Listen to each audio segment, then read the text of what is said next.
Good evening. With me tonight is Peter Randall. Peter has recorded his first solo album, and I'm here to ask him some questions about it.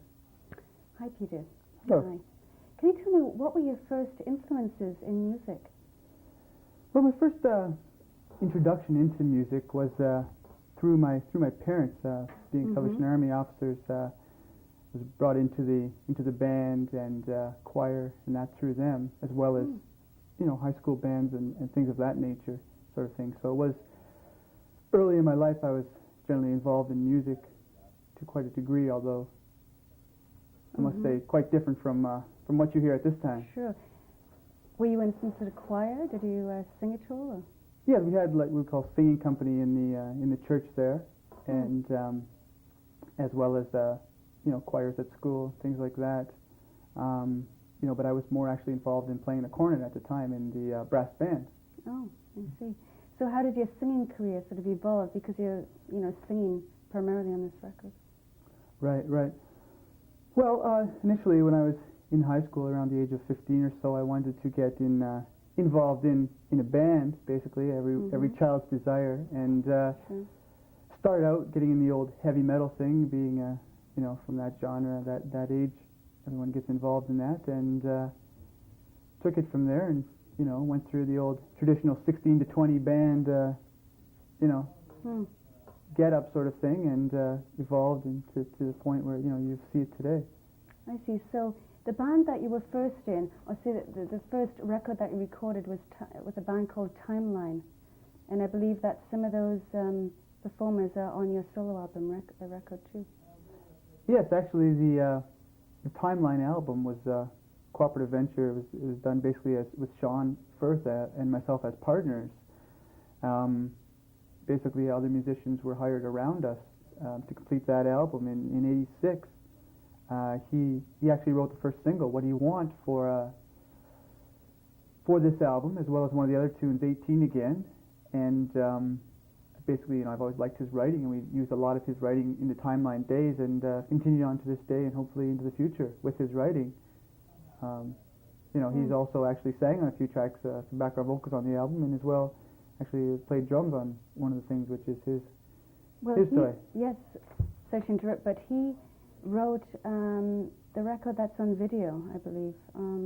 Yes, What Do You Want? He wrote the first single. Yes, he did. That's quite catchy. Yeah, we're pretty happy with that, and we look forward to seeing where that goes. It's turned out quite well, actually. Yeah. And the other one, "God Bless Our Love," was written by John Lennon, I believe. Can you Yeah, tell us some more about that? How you came Grow to Old get With it Me, actually, it was called. It's actually one of the last tracks John Lennon wrote before he died, unfortunately. As I say, I was influenced by the Beatles in that to quite a degree. They're one of my favorite bands, and I've always been a big fan of theirs. And John Lennon, I was listening to one of his solo albums, one that came out, Milk and Honey, after he died, and I heard this song, "Grow Old With Me." Funnily enough, he never got a chance to record it. He was very proud of the song. He thought it was going to turn out quite amazing, and he wanted to take time and do it properly, so he didn't want to rush it for the Double Fantasy sessions. So, as I say, he was killed and he never did get a chance to record it. So actually on the album Milk and Honey that they released after he died, it's just a little recording of him in his bedroom singing with a little piano and a little rhythm box. So it's a very scratchy, horrible sounding recording actually on the Milk and Honey album, which is the only version that's ever been recorded of the song, though. And bad as that recording is, it still has the magic of John Lennon's voice and the magic of the song itself. And to me, it was heaven hearing that song, sort of thing. It just blew me away. Well, basically as soon as I heard it, so I had to do it. I love the song. Well, I have to agree, actually, having heard it. It's sort of like a universal song. It's almost like an anthem. Yeah. You keep singing it, and, true love. The beauty of it, a great writer like John Lennon, he can write a song like that someone in Japan or China or Canada Israel, doesn't matter where they are, if they're 80, if they're 10, you know, if they're male, female, black, white, it doesn't matter. It's such a universal song. You know, grow old along with me, the best is yet to be, you know. You know, whether you're 70, like I say, you have 20 years of life left, or you have 80 years looking ahead of you, everyone would like to say that, you know, to their girlfriend or whatever, you know, or perhaps even to their, you know, to their son or something sort of thing. So, you know, I definitely do like it. It touched me as soon as I heard it, and funny that you do say that that it touched you now that you hear it, and a lot of people do say that now actually, but when I initially played the John Lennon recording for most people, they sort of said, "Whoa, what's that?" sort of thing, because it does sound, as they say, so bad. You know, it's a very hissy, scratchy recording with, you know, silly instrumentation sort of thing, but to me, the magic of the song shone right through it, and you know, I could appreciate making the arrangement from it. I see. So, in other words, your arrangement is quite a bit different from his arrangement. Oh, extremely different. I mean, I'm sure if he did the song, it would be night and day different from our version. As I say, his version is just the piano and the rhythm box. It's basically no instrumentation there, sort of thing. But even then, I mean, it's very different. Even the way I sing is different from him, and it's quite different. We took it a long way from where he actually went as far as funny thing is I went as far as actually changing some of the lyrics, which is really a taboo, something you don't really want to get involved in. But it wasn't really changing his lyrics. Actually, I just added a few ad-libs at the end, which whereas he's saying, you know, God bless our love. You know, I added in things like God bless this true undying love, and trying to get in my little pitch for the environment and the world there. You know, God bless our world, and only we can save our planet, some things like that, which I wanted to add in my point of view to the song. Which again seems to be universal to me, and that's one of the most important issues of our times. So something I'm very, very into. Yes, well, I've enjoyed Martian Time, and that one you wrote. Yeah, Martian Time. I also enjoyed Saturn Time and Jupiter Time too. To me, the ones about the planets, those are good ones, which is why I liked, you know, Living a World Without War, because it's again one of those planet songs, right? But yeah, sometimes you do have to go off on a tangent and write songs. I'm actually working on a new one about a further out planet. It's called Mickey, Mars, and Pluto. But that, you know, that's to say there'll be more albums in the future to come with this one. Moving right along and getting back Moving right along. Marching with Time. Yeah, Marching with Time, right. Tell us more about that, because the lyrics are fascinating. You know, it's all about South Africa, and yeah, could you well, elaborate? that's one of my major projects. I basically wrote that song. It took me about 4 months just to write the lyrics for that song. It's one of I generally don't like to throw some words together and call it a song. I'm not an extremely prolific writer in terms of number of songs, but I prefer to turn out 3 or 4 great songs, sort of thing, as far as I'm concerned, rather than 100 songs that are finished songs, sort of thing. And March Time again is something that's very close to me, very personal, and something that I wanted to say. You know, it's terrible, this apartheid in South Africa and the way blacks have been treated throughout history. And indeed, it's the whole cover and the concept of the album. And March of Time took a turn that way. Writing the lyric sheet about that, I sort of felt like taking it that way, and I went kind of divergent from my music and from my style. And I took the whole feel of the song and the whole structure into an African sort of feel. And we ended up with the congas and the you know, instruments and things like that. And as well, we after I had done the instrumentation and that with Jamie, I even felt a voice change. I felt a different passionate voice, and sort of a blacker, deeper voice for that song. And I was advised against doing it actually a number of times, and it's very hard to do something that's totally not you. It's when you're trying to establish what exactly your situation, your style is in the world, you know. But in the end, I felt it was important, and I wanted to do it, and I'm, you know, amazingly happy with the final product there. Oh, it's fantastic, and I have to say the same thing. I didn't think it was your voice, except in the chorus it sounds like you. But it sounds like a black man's voice, really. It's deep. It's very different from your voice. That's all. You must have a great range, or you're very versatile. One of the two. Well, thank you. I am, as I say, quite proud. I think it does show another side, and it wasn't so much trying to put on a black man's voice or anything. That wasn't really a key to me. For some reason, I felt that voice. I felt that style and that voice for me, and to me it's not really important whether it sounds like black or white or anything, or it sounds like African or Canadian or anything. To me, it's the passion, the emotion, came through with that voice, and to me it evoked a whole mood with the instrumentation and the rhythms in that. I was evoking a whole feeling and setting with that song, and I'm just very happy with the way it came off. Although maybe quite a bit too outside and too different and controversial for a lot of the record buying public. On the I've never been in this business for the record sales or for the awards or gold records or anything like that. I've always been in it for because I love to sing. Basically, as Katie Lang once said, that she is in it because she loves to sing, and I'm in it because I love to sing and love to perform, and also because I think I have something to say, and it's important to add something to this world. Whether it's pleasure of music, giving a pleasure of music to people, which is very important, and also expressing views that need to be said. And I refuse to do albums that are entirely based on puppy love and this and that. There's certainly a place for that, and it's an important part. And but it's very important for me to have the political statements and the world and environment statements in that too. It's very important to me. Well, it was your songs that you wrote and your lyrics that I liked the best, and I certainly think it's very apropos. The song about South Africa.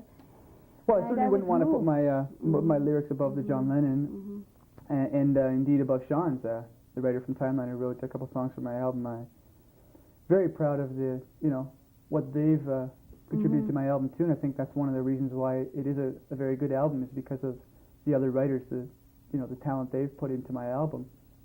I'm very lucky to have contributions by John Lennon and Sean and that. But indeed, as I say, I choose, when I do other people's songs, I choose carefully too for songs that I believe in. I wouldn't do a song by someone else that is about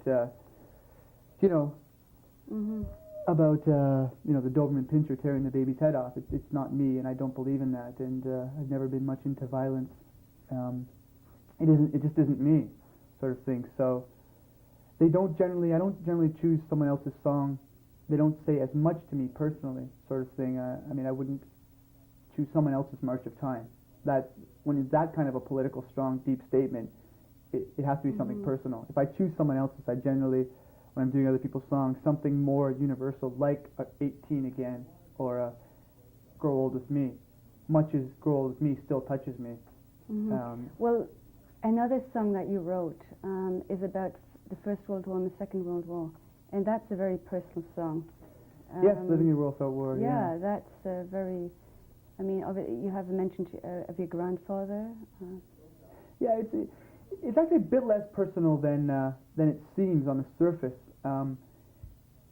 It isn't specifically written about my grandfather, who I really didn't know, because he died so young in my life, or really about my father. Actually, it talks about my father not allowing me to play with a boy next door because of the color of his skin, which is certainly not my father in the slightest. As I say, my father's a minister and a humanitarian. He certainly is not a prejudiced man. I actually wrote it sort of as a father through a son's eyes, sort of thing.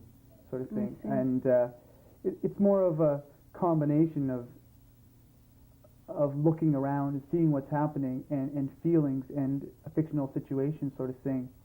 Although it does tie in, to some actual historical events and things like that. But people say it's a song about war. It isn't a song about war. It's a song about the fight to end prejudice, really, and it takes it through the eyes of war and that. But it's I want to play with the boy next door, no matter what he eats, no matter what he wears. You know, that's what the little kid is saying. He doesn't want to play with Johnny next door because he is also Italian and he also works with his father at work, much as his father might like that. He doesn't mind playing with him, but he sees no reason why he shouldn't play with Baswan next door wearing the turban either. And you know, we must look at a lot of things through children's eyes because they often have the right, unblemished sort of vision, sort of things. They haven't been tarnished by our prejudice in that to a certain degree at that age. And well, sometimes you have to admit they have it right.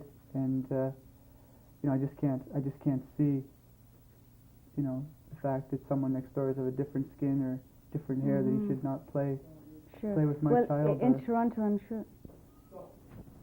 So you've just finished shooting the video for Grow Old Along With Me. How is that different from the first one? Well, it's actually quite different. Actually, the first video was an all interior shoot down at SC Entertainment on Queen Dovercourt there in their Studio 99. As I say, it was a live band shoot, and it was an all interior shoot.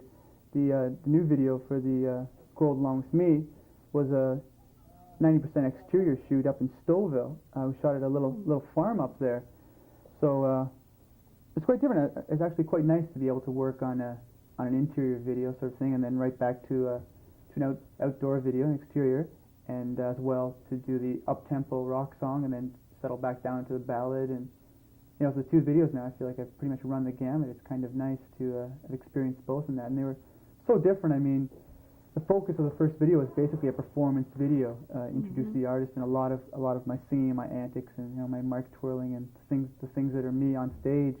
Whereas the second video was pretty much shot as a love story, as Grow Old Along With Me is as a sort of eternal, sort of monogamous, deep love. Just the story of her and I love.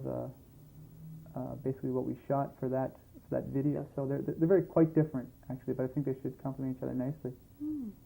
Sounds great. And you're off to Europe pretty soon too, after the record's released, I believe.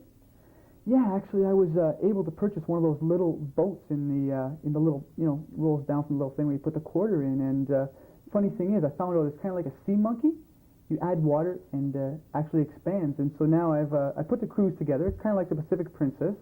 And I'm hiring people and selling tickets and things. And you know, we're going off to Europe, and basically we're going to shoot a sequel to The Love Boat on our way, and you know, basically look for syndication on the show. I see. And also try to market your record. Yeah, also I'll be stopping in at a few of the record companies over there, trying to shop the hardware, hopefully going over with the couple of completed videos as well as the album, looking for a European distribution deal, whether in England or Germany or that, have a few appointments set up, and see how they take to the old Canadian boy, you know, gone worldly sort of thing, and you know, hopefully feel out the waters and like to come back with some type of a deal. Sure. Well, actually, usually how it goes, you have to make your name outside, you know, of Canada before people really love you here. I hope that's not in your case. I hate to think that. I mean, it is true for people such as Saga and that. It's been very, very, very much the case. I hate to think that, and I'm not leaving Canada because I'm disgruntled with it or anything like that. In fact, I'm not leaving at all. I'm just going away for, you know, a period of 4 to 5 months sort of thing. But you know, it's the sort of thing is, if 20 guys come into a record company in Liverpool and they're all from London or something, chances are they're going to sound similar, even if they're vastly different. They've all been influenced by, you know, BBC radio sort of thing. All the Canadian musicians have been influenced by Canadian radio. How can I help but sort of be different when I walk into a London record company? You know, just one thing, as well as obviously, you know, it's a different setting and different time and that, and you've got to, you know, just see what the situation is over there. You know. Well, I know it is quite a bit different, the style and whatever, so. Yeah, it's really quite different as well. I mean, you know, they eat up anything that pretty much the Paul McCartney, John Lennon do or whatever sort of thing, or the Beatles, and it'd be interesting to see how they react to the John Lennon song. And as I say, I'll have the video for that too. So, you know, I'm not ruling out a Canadian record deal, and I'm certainly going to be speaking to Canadian record companies and stuff, but you know, I'm definitely, as I say, interested in seeing and seeing how it goes over there, testing the waters. And I don't think there should be really too much trouble getting the deal off this album. I'm, as I say, very happy with it. You know, it's interesting to see whether I end up coming back with a love album or something after this in my voice, or they end up asking me to do an entire political album of March of Time songs and that type of voice. I thought, now that I've sort of done this voice as something different, as something unique, something that I wanted to do for a song, I sort of had this thought that, wait a minute, now maybe a record company will hear this and I'll never get to use my voice again. And 20 years from now, as a novelty, like at a wedding, I'll sing in my normal voice and people will be like amazed. It'll be like, what do you mean Phil Collins really sounds like Madonna, sort of thing? You know, it's like no one will ever really have heard my real voice. You see. Well, So and people will be going, people will be happen, saying, how do you sing like that when I sing in my real voice, rather than now how they do? How do you sing like that when I'm going, red blood flowing? You know, it's a interesting thing. But I don't know. Well, I think it looks like you have a very exciting career ahead of you. You certainly you have loads of. I think you're very resourceful. You put this record out on your own label, I believe. Yeah, Random Records was a little company. We went to put out our first album with the Timeline, and no one really wanted it. I can't say that I blame them, but yeah, we didn't even try really. But I mean, it was basically the thing we wanted to put out on our own record. And I said, well, if we're going to put it out, we might as well have a name for the record company and the publishing company for the music. So I formed Random Records and Random Image Music, the publishing company, with Sean, and just basically taking the companies from there. Put out the little Horizons '89 compilation album last year with a number of Toronto artists on it to help local talent, and then now I'm putting out my own album again on it, Better Times, and my solo album, and I really don't aspire to being a record company manager per se or something at this point. Maybe when I'm older or something, but as I say, at this point it's more of a venue for my own work than really a viable record company. Well, still, it's quite a milestone. I have to admire you about that. But was this with your own money too? Yes, entirely. Sailing on Self-finance? on funds, strictly from my own savings. Well, savings, there's no such thing as savings. It's more as it comes sort of thing. But it's amazing what you can do with a little ingenuity and a little heart and a few good friends. For example, my first couple of videos were basically, much as they'll look like big budget things, basically shoestring as you'd never believe sort of thing. But with the people who've done things for me, I just like to mention that Ludwig Wagner, who shot the first video, and Edgar, who directed it, is as well as Jim and Jeff Murin and Jeff Mall and Peter Haidu, not working on the second video. I mean, just to basically, I've had hundreds of people working on these videos, putting in their hard time and everything like that to basically to get my career going and to help me. So very, very, very lucky, to have these people and places and things. So, I owe some people big time, that's for sure, as Melanie would say. But we'll pay them back. I'm sure. Could I say something about the record now? It's been. Or do you want more questions? More. That's enough questions. Shall we ask the studio audience? Okay. What does the studio audience say? Bravo! Okay. No. But I have to mention about his record. It's still running. Where it's going to be. Mention about his record. Well, then I look to that now, don't I? Sure. Go ahead. Look to that. Or do I look to? Record. You. Peter, there's a shot on you here. What am I going to say? What am I... You're going to say what you told her to say. Watch what you're doing with your album, okay? We're still rolling, Bill? Well, shouldn't I say something? Okay. When is the record going to come out? Yeah, say something like that. Yeah. Okay. So when is the record? Wait for me. 5, 4, 3, 2, 1. So when is your record going to come out, and where can people pick it up? Well, it'll be available June 1st on Random Records in Canada. As I say, I'll be looking for the world distribution deal after that. It's titled Better Times, and it's under the name of Peter Randall. Basically be supported by the first video and single, What Do You Want, which should be on Much Music shortly after that. And, as I say, what do I say? That's it. Well, I look forward to it. I really look forward to it, and I hope you sell a lot in Canada. Thank you very much. Thank you. Okay, one thing before we stop. Ask the John Lennon question again.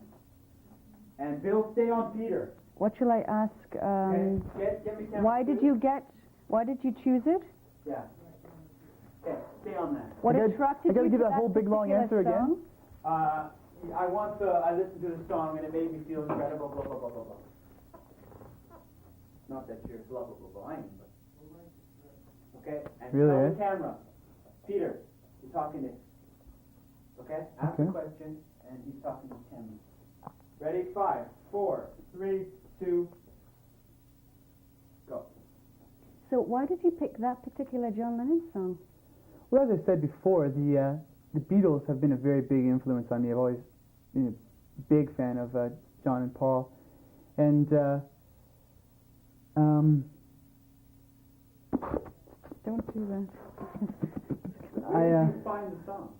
Okay. Well, actually, an album of John's that came out after his death, Milk and Honey, was an album that came out, as I said, and now I'm so stuck. And he's dead. And, Come on. I want to marry a lighthouse keeper and live by the light of a man.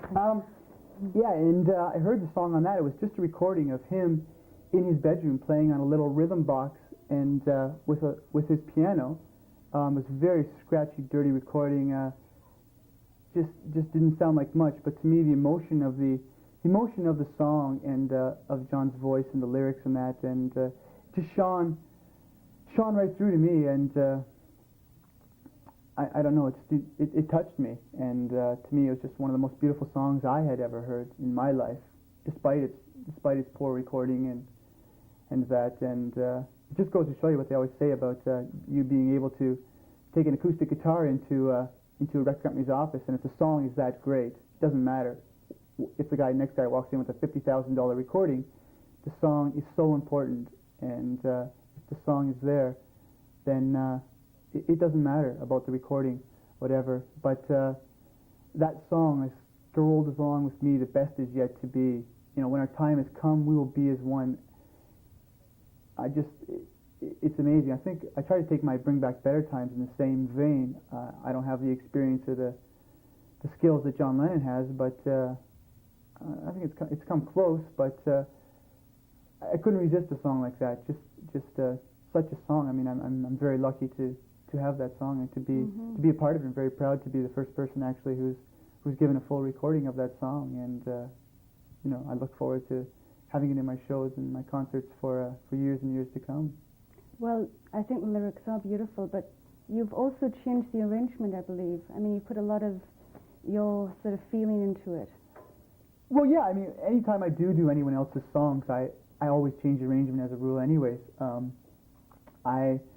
I generally like to do songs that I like, but for some reason I'm not so happy with the recording of them or whatever. As from the Timeline album we did, Singing in the Rain, always one of my favorite songs, but I never really heard a version of it that I really enjoyed, sort of thing. So we did the rock version of Singing in the Rain, and I like to drastically change them. Otherwise, I find no point in taking a song by the Eagles and doing it the same as the Eagles did it. I mean, to me, it's already been done. Sure. I find no point in it. But it may be a brilliant song. I'd rather do it my way. That's really the only way to do this song to me. I have to feel it my way. And yeah, I did a lot of changes on a John Lennon song, but it was a different situation because it had never been recorded before, for all intents and purposes.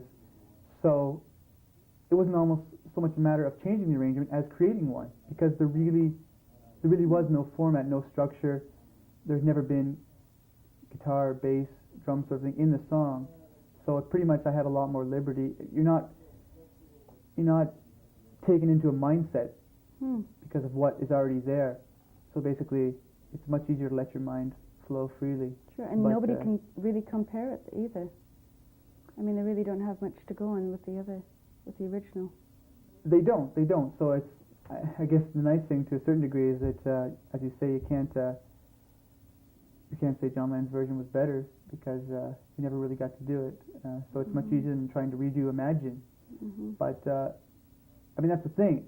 I think Imagine is as powerful as Grow Along With Me. They're both such powerful songs by I'd say, one of the most brilliant writers of our time.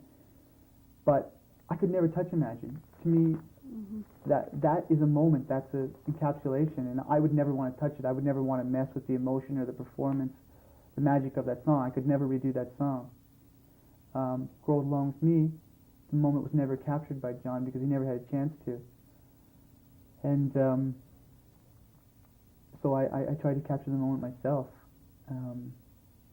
So it gave me an opportunity, because I'm sure if John Lennon had recorded the song, had lived to record the song, much as I would have liked the song, I would never have attempted a version of it, because of my respect for him and my respect for another person's interpretation and for the performance he would have given, sort of thing.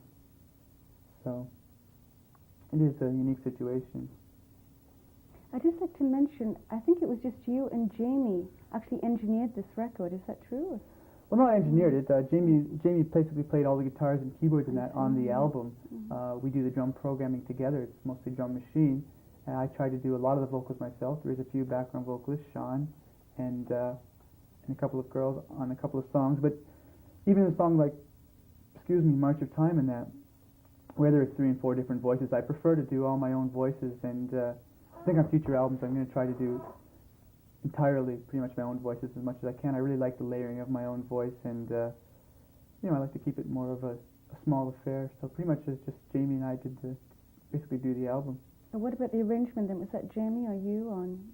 Well, arrangements basically we tend to cut things up, throw them in a big hat, pull them out and see what happens. Now, one problem was once we pulled out a song, March of Time actually, it was the pieces, and we cut them up. We cut up verse, chorus, etc., etc. We pull them out of a hat, and then whatever way they go down on the floor, that's the way we do the song. Now, once we were going through the song, we realized there was a rabbit in the middle that we'd pulled out of the hat, and then once we looked further down on the floor, there was 2 more rabbits, because, you see... So it's like a jigsaw puzzle. You do it that way. It's like a jigsaw puzzle, but it's very hard with rabbits, you see, because they're moving. But you get those little pellets, those little black pellets, after the rabbits leave, and we found out that you could spell things on the floor with those. So we actually had a long time playing around with those and creating our own unique little images and things like that. Process. Yeah, most of the time Jamie was involved in a strange period of deja vu from Woodstock, based on reading those pellets on the floor. I'm not sure where that comes from, but he is at the crossroads of his life, and I guess perhaps a little too much of the suds, and you never know what could happen. But he says that actually with butter they're not bad. So it seems that you're very in sync with Jamie. You have a good working relationship. You understand each other. And Well, actually we got out of the sink. We're still in the closet, but we've got out of the sink. We found that our hands were just dishpan hands entirely for so long that we had to get our hands out of that sink, because we were starting to look like Madge the dishwasher man, you see. And Madge is not even a man. I think you've known him too long. I do still call her the dishwasher man. Well, you see, yeah. You've known him a long time, haven't you? Since high school, I believe. No, I've never known Jamie since high school. No. Oh, really? I met Jamie when I came to Toronto. Yes, John I met in high school. But we're going... Oh, come on, you're not taping. I actually laughed at your joke. That thing. But you just see what I did. You were talking. It's those pellets.